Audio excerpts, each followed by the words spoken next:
Now let's take a closer look. Did you notice the one hiding down low on the rail behind the flowers? If you look close, you can see it fluttering just like the one perched on the top.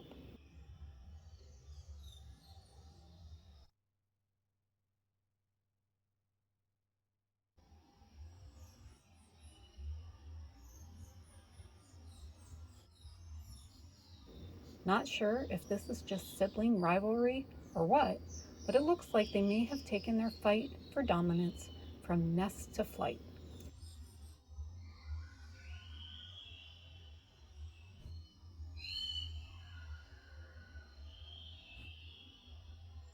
Once the top one glided down to the stoop, the hidden one swept down for the attack.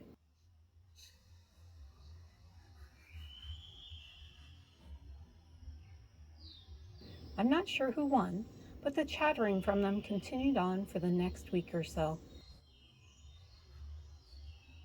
Now they come by, but in much better moods.